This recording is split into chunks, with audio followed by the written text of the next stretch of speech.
Corona की स्थिति और बिगड़ते हालात से निपटने पर महामंथन आज प्रधानमंत्री नरेंद्र मोदी सभी राज्यों के मुख्यमंत्रियों के साथ करेंगे बैठक। महाराष्ट्र में कोरोना हुआ बेकाबू। राजधानी मुंबई में कोरोना संक्रमण की दूसरी लहर। 24 घंटे में रिकॉर्ड 1922 नए मामले आए सामने। बीएमसी ने टीचर्स और स्कूल स्टाफ को घर से काम करने का निर्देश दिया। पंजाब, गुजरात और मध्य प्रदेश में भी कोरोना की रफ्तार तेज। भोपाल, इंदौर में आज से लगेगा नाइट कर्फ्यू। एक बार फिर बेकाबू होने लगे कोरोना के हालात। एमपी में सामने आए 817 नए केस। छत्तीसगढ़ में 856 मरीजों में संक्रमण की पुष्टि। होली से पहले सरकारी कर्मचारियों को शिवराज सरकार का तोहफा। 7वें वेतनमान के एरियर की अंतिम किस्त की 75% राशि जारी करने के आदेश। मध्य प्रदेश में कोरोना संकट के बीच तय समय से पहले खत्म हुआ विधानसभा का बजट सत्र। पेश किए सभी विधेयक पास। समय से पहले बजट खत्म करने पर कांग्रेस का हमला। कहा बीजेपी सरकार ने तमाम विधेयक बिना चर्चा के पास किए। शिवराज सरकार तानाशाही रवैया अपना रही है। 17 अप्रैल को होगा दमोह विधानसभा उपचुनाव। 30 मार्च तक भरे जाएंगे नामांकन। 2 मई को नतीजे। 17 अप्रैल को होगा दमोह विधानसभा उपचुनाव। चुनाव आयोग ने जारी किया अधिसूचना। 30 मार्च तक नामांकन। 2 मई को जारी होंगे नतीजे। एमपी में होली से पहले राज्य कर्मचारियों को बड़ी सौगात। 7वें वेतनमान के एरियर की तीसरी किस्त की जारी। भोपाल में सरकारी स्कूलों के बच्चों का कार्यक्रम अनुगूंज का समापन। सीएम शिवराज सिंह चौहान पत्नी साधना सिंह के साथ हुए शामिल। बीएसपी विधायक रामबाई के पति की गिरफ्तारी की कोशिशें तेज। गोविंद सिंह की गिरफ्तारी के लिए एसटीएफ की कई जगह छापेमारी। सुपेबेड़ा में किडनी की बीमारी से एक और मौत पर बोले गृह मंत्री ताम्रध्वज साहू।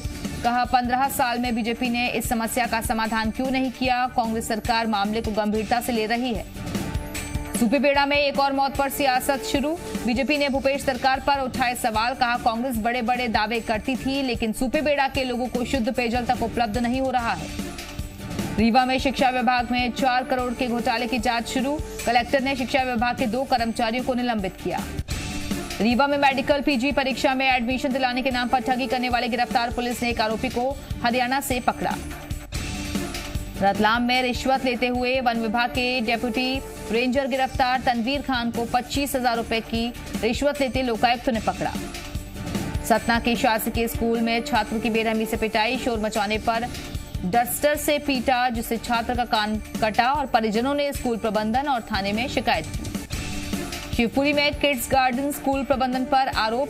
पूरी फीस नहीं देने पर 2 छात्रों को परीक्षा नहीं देने दी। साल भर की फीस मांगने का आरोप लगाया।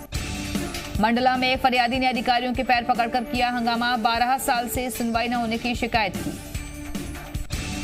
जगदलपुर में बीजेवाईएम ने कांग्रेस सांसद दीपक बैज का पुतला फूंकने की कोशिश की। पुलिस ने नाली में डुबाकर पुतले में आग लगाई।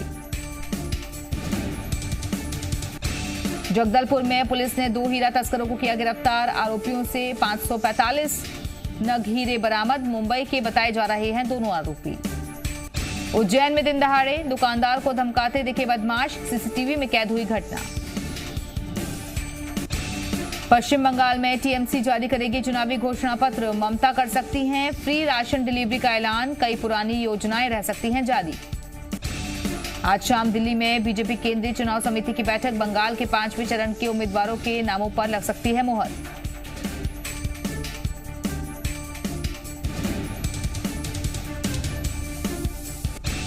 बंगाल चुनाव में बीजेपी का बड़ा दाव। बीजेपी अध्यक्ष जेपी नड्डा ने कहा सरकार बनने पर कई जातियों को ओबीसी में कराएंगे शामिल। पश्चिम बंगाल चुनाव में नहीं थम रही है चुनावी हिंसा।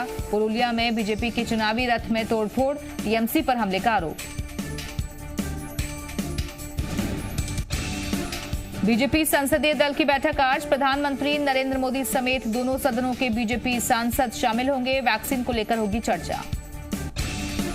दिल्ली में उपराज्यपाल की शक्तियों को स्पष्ट करने वाले विधेयक पर सियासत गरमाई। दिल्ली के मुख्यमंत्री अरविंद केजरीवाल ने विधेयक को बताया असंवैधानिक।